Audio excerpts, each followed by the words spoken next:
Добрый вечер.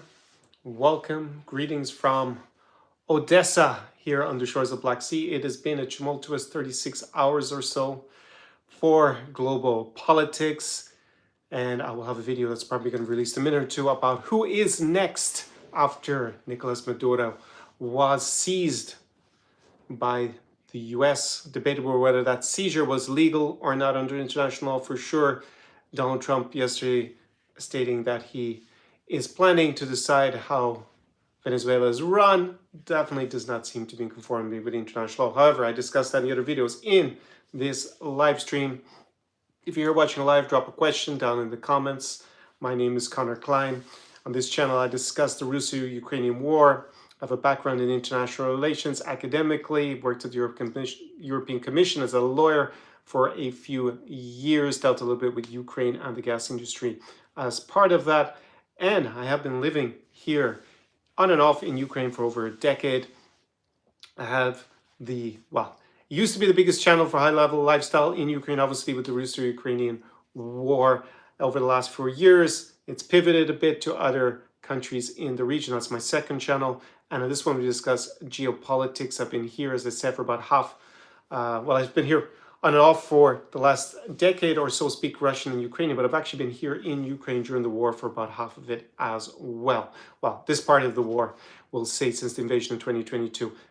As normal, I'm going to give you 3 things to look out for this week in the Russo-Ukrainian war.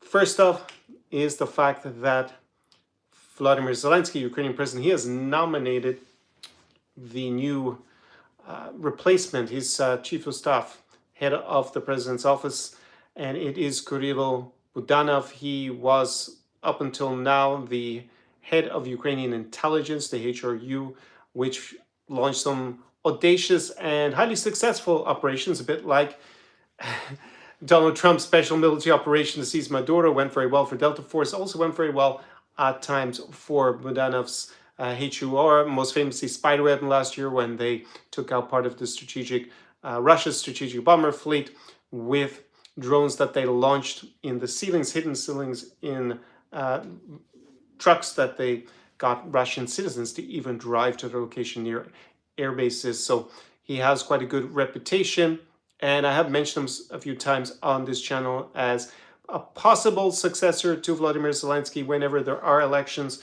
in Ukraine, presumably post-war. Then I don't expect Zelensky to actually run, but we'll see what he decides to do. Maybe he decides to run again. However, assuming that's the case, I would have seen Budanov, even before this appointment, as been someone who would be a possible successor, not the bookies' favorites, but definitely in the running. But now with a higher profile, it will put him in a better position for that. He's obviously been very competent as head of intelligence, and combined with the fact that Zelensky is reported to want the current Minister for Digital Transformation, Fedorov, to become the new Secretary of Defense or Defense Minister, that would indicate that Ukraine is aiming to win this war, or at least achieve the best possible outcome for Ukraine based on technology and innovation, as opposed to the old Soviet tactics by having those two promotions of sort. Ukraine has been quite innovative in terms of drone production and in general use of technology. They don't have the same capacity to scale those innovations as Moscow does, but they have proven themselves to be very adept and innovative and quite successful, especially back in 2022 with resisting the original invasion and then launching some successful offensives, particularly in Kharkiv and Kherson. So I think these are the biggest things to look out for, are changes in personnel in Zelensky's cabinet. Second thing to look out for, as always, is what happens on the front lines. We saw Kupiansk taken back by Ukrainian forces in a swift counteroffensive. Probably about 2 weeks ago at this point, Zelensky went down there and actually filmed a selfie video in front of the stele there with Kupiansk in the background. And Russia had already given out medals, claiming that they'd taken the town, given out medals to the commanders. That didn't turn out to be such a great PR exercise as they had intended.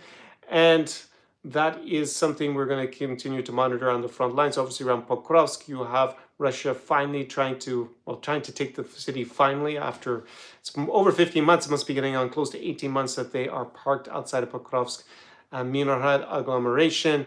After that, they have several more what are dubbed as fortress cities with now improved defenses to try and fight their way through in the Donbass to gain complete control of the Donbass region. The estimate at the moment has been 2 and 3 years for them to achieve that. And Ukraine has financing for at least 2 years. So we're not expecting dramatic changes on the front line. Of course, that happens and we can reassess things. Also down in the Zaporizhzhia region, you have Mariupol, which has been seized by Russia, and there is now reinforcements from the Ukrainian side. So we'll see if they are able to launch a similar type of counteroffensive as their successful recent ones in Kupinsk and also just north of Pokrovsk. However, the layout of Mariupol, the fact that it's been completely taken and where the lines are, it's not a salient at this point, means that will be a lot tougher and less likely to succeed. Now, the third thing to look out for is always on the negotiation front, as Donald Trump has returned to power in the US. And you know, if you watch my channel, my opinion on the whole negotiation process, I see it as a huge distraction and ultimately a waste of time and political energy, because Vladimir Putin is not likely to accept any sort of peace deal that doesn't give him a complete and immediate victory in Ukraine. That means a short-term capitulation of Ukraine, not a medium to long-term one that he could plan to win over time. However, there will be more meetings this week. Again, it will distract everybody, and in particular Zelensky having to deal with whatever has been discussed. And he did meet with Donald Trump quite recently as well. They say they're 90% of the way there, except for the 10%. That's the trickiest and most important to figure out. But there you go. That is what's been going on. And as again, I don't expect Vladimir Putin at this juncture to accept any of those proposals, only onto two conditions would he accept. One, he really feels the Russian military is about to collapse, and it could be catastrophic. This would buy him time playing along with some peace agreement, or he actually wants to pause and fighting to go and try and undermine Article 5 of the NATO treaty by threatening or limited incursion into one of the Baltic states, most likely Poland, Lithuania, Latvia, or Estonia. There are the only two grounds at the moment that I see that he would agree to those overtures. So let me know your comments and questions. If you're watching this on replay, always down below is a link to my guide for coming here to Ukraine. Not only will it give you great logistical and safety information, background information to coming here to Ukraine, also contains my hospitality guide, where I give you my favorite cafes, restaurants, shisha lounges, and bars in cities like Odessa, Kyiv, Lviv, Uzhhorod, and Chernovtsi. Those are the 5 most popular for foreigners to visit when they come here to Ukraine, obviously further away from the front line, so a bit safer, but obviously the normal caveat about coming at your own risk applies. So on that note, I will say, До свидання, enjoy your Sunday, Slava Ukraini, Herom Slava, do peremоги.